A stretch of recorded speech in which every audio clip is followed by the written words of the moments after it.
Juan Fernando Hermosa se había convertido en el niño del terror por sus crímenes cometidos en apenas 4 meses. Hermosa, quien vivió en Quito, es recordado como el asesino en serie más joven del Ecuador. Juan Fernando nació el 28 de febrero de 1976 en el cantón de Xuxufindi, Ecuador, y en condiciones que aún no son claras, fue adoptado por Olivo Rafael Hermosa y Zoila Amada Suárez, un matrimonio que deseaba tener hijos, pero que por razones médicas no podían. Luego de la adopción se mudaron a Quito. Olivo tenía propiedades en el oriente ecuatoriano, por lo que se ausentaba constantemente de su hogar, mientras que Zoila tenía artritis y sufría de sordera. Así que Juan Fernando se quedaba al cuidado de su madre. Esto es todo lo que se conoce sobre los primeros años de vida de Juan. Hermosa era de contextura delgada. Parecía un joven como cualquier otro, pero sus ojos, según narran las crónicas de la época, eran saltones y su mirada albergaba misterio. Cuando Hermosa llegó a la adolescencia, empezó a frecuentar bares, discotecas y salas de juego electrónicos. A sus 15 años, ya era el líder de una pandilla formada por 10 adolescentes de su misma edad que lo acompañaban en sus andanzas. La pandilla del terror, como la opinión pública conocería a los jóvenes.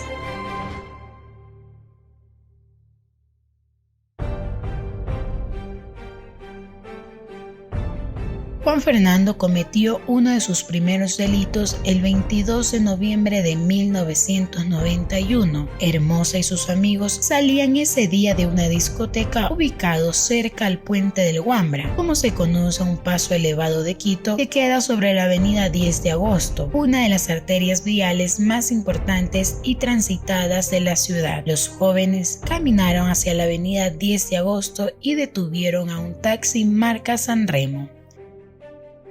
Una vez iniciado el trayecto en el taxi, Hermosa sacó una pistola de 9 milímetros y sin pensarlo 2 veces le disparó al conductor en la cabeza. El taxista murió de manera instantánea. Con el hombre muerto en su propio taxi, uno de los jóvenes condujo hacia el suroriente de la ciudad, donde arrojaron el cuerpo del taxista a una guardarraya, nombre que en Ecuador se le da a los caminos estrechos que están junto al sendero principal, o también un camino alterno de poco tránsito. Al siguiente día del asesinato, la Policía Nacional encontró el cuerpo.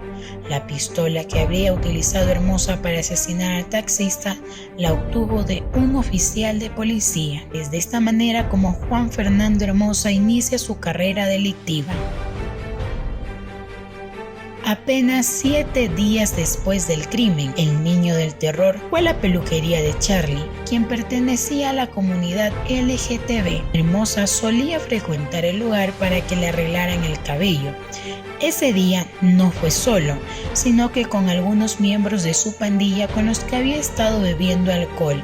Charlie invitó a los adolescentes a su casa para seguir bebiendo, sin imaginar cómo acabaría todo.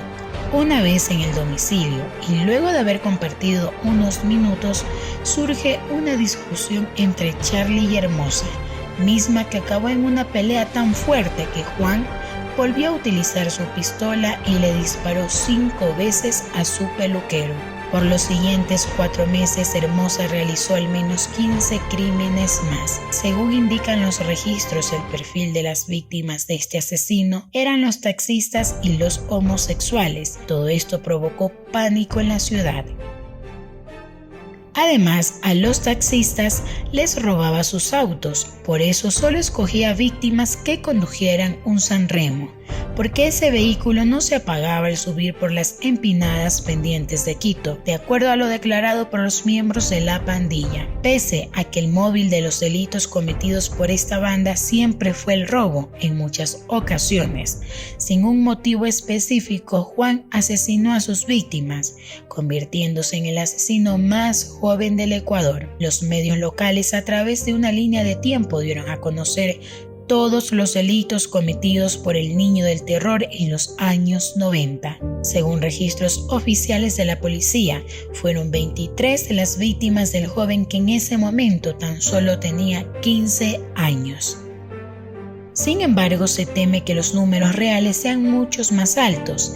El porqué de la fijación por estas dos poblaciones nunca fue clara para los investigadores. Pese a que se tenía claro cuál era el perfil de las víctimas que prefería esta banda, en cierta ocasión atacaron a un chofer de un camión y, no contentos con haberle arrebatado la vida a este hombre, dejaron un mensaje amenazador en la escena del crimen, en donde indicaban que ya habían cumplido su objetivo con los taxistas, por lo que a partir de ese momento los blancos de sus ataques serían los camioneros y luego acabarían con los agentes de la policía. Para cometer estos asesinatos, Hermosa siempre utilizaba la misma pistola, calibre de 9 milímetros, y los crímenes ocurrían en su mayoría los fines de semana.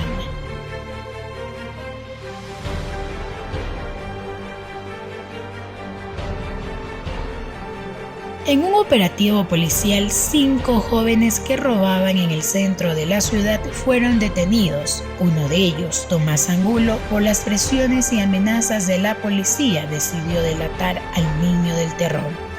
Y ahí le han enseñado a manejar con su teniente. He aprendido a manejar. Y él es el único culpable que hace todos estos asesinatos. Nosotros vamos a pagar tal vez por encubridores de encubrir a él. Si él no siente tristeza, nada. La información de Angulo permitió que el mayor Fausto Terán, jefe de inteligencia de la policía ecuatoriana, junto al escuadrón conformado por el Grupo de Intervención y Rescate de la Policía Nacional, llegara hasta la casa de Hermosa. Era el 9 de enero de 1992, cuando los policías entraron a la supuesta habitación del menor por un tragaluz ubicado en el techo. Sin embargo, quien yacía en la cama era su madre. Hermosa se percató de la presencia de los agentes y con su arma empezó a disparar. El intercambio de balas con la policía provocó que la madre de Hermosa muriera en el enfrentamiento. Además, en medio de la balacera, el niño del terror arrojó una granada a los policías que lo enfrentaron. La explosión tumbó una pared y esta cayó encima de 2 policías. El enfrentamiento, que duró apenas 15 minutos, terminó con la captura de Hermosa.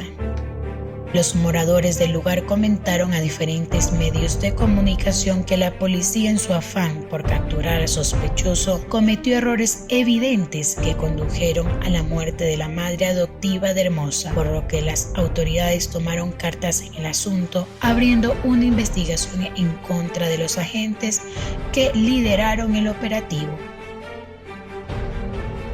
Juan Fernando fue llevado al penal García Moreno el mismo día de su arresto.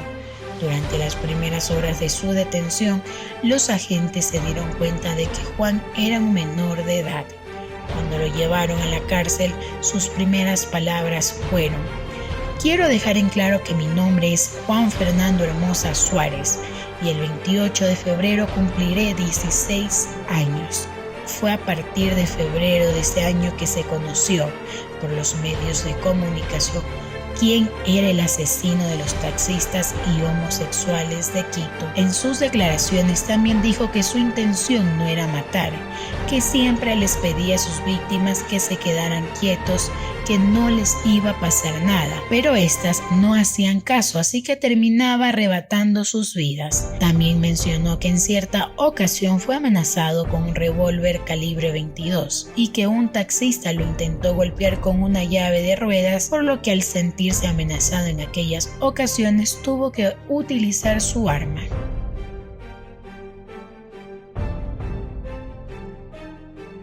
Sacaba mi arma, me encañonaba al señor, le decía que no se moviera. El señor no se quedaba quieto. El arma. Le encañonaba al señor, decía que no se moviera, que no le iba a pasar nada. Con el cual el señor no hacía caso y se regresaba con toda la verdad. Y como dicen mis compañeros, yo asesiné, yo maté. Al ser un menor de edad, lo sentenciaron a 4 años de cárcel.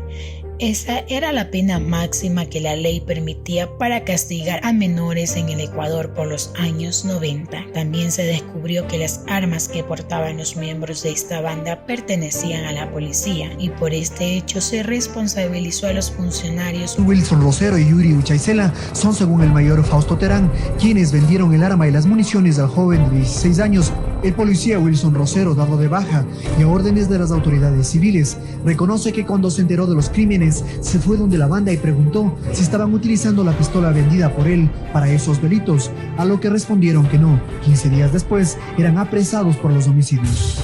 Yo todavía te consideraba un policía y no un delincuente. Porque si no me hubiera dado el arma a mí. Yo ni siquiera matado a nadie. Si yo hubiera matado a nadie. No se da un arma, no sé ni yo dónde voy a conseguir un arma. Debido a que Hermosa era menor de edad, fue llevado hasta el Centro de Rehabilitación de Menores Virgilio Guerrero, en donde debía cumplir su condena.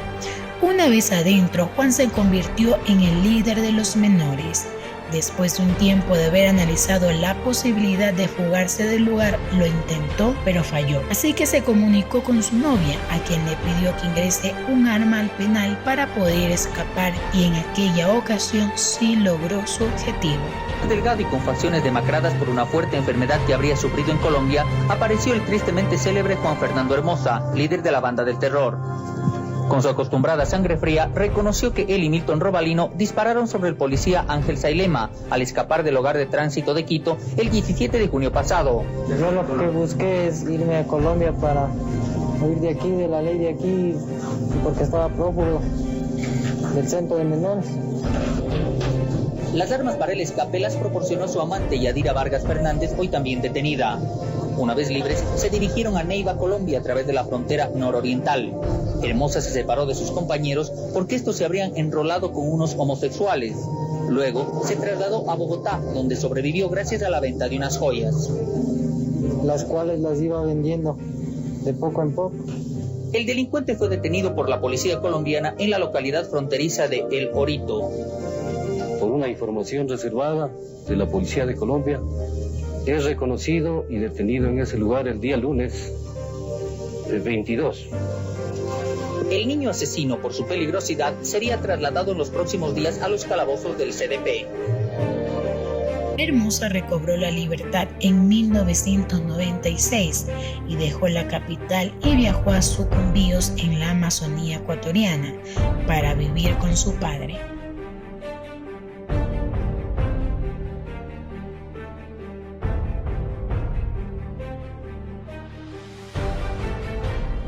Su cuerpo fue hallado a orillas de un río. Su rostro era irreconocible. Según relatan las noticias de aquel entonces, su cuerpo mostraba orificios de bala, tenía cortes en la espalda y sus manos estaban atadas con alambre. Se supo de su identidad por los documentos de su billetera. Tenía una identificación estudiantil del establecimiento educativo a distancia Monseñor Leonidas Proaño. Cargaba la boleta de libertad emitida por el Tribunal de Menores y también conservaba un recorte de periódico, El Síndrome Hermosa, en todo el país. Su cuerpo fue encontrado el 28 de febrero de 1996, el mismo día en el que habría cumplido 20 años. Y ahí en La Guagrio es que le tienden una emboscada. Ahí es que le habían llevado por el río Aguarico. Le llevaron, le arrastraron, le habían puesto hasta esos alambres de púa, con eso le habían envuelto todo. El chico estaba inconocible, cosa que el papá no conocía al hijo. Me voy a la morgue ahí, pero encuadernadito de lodo todito, no se le conocía nada. La correa por un lado, los zapatos por otro lado, puesto solo una media y así. Unos tiros por aquí, por acá, y le han pasado las llantas del carro por aquí, esto era hecho papilla.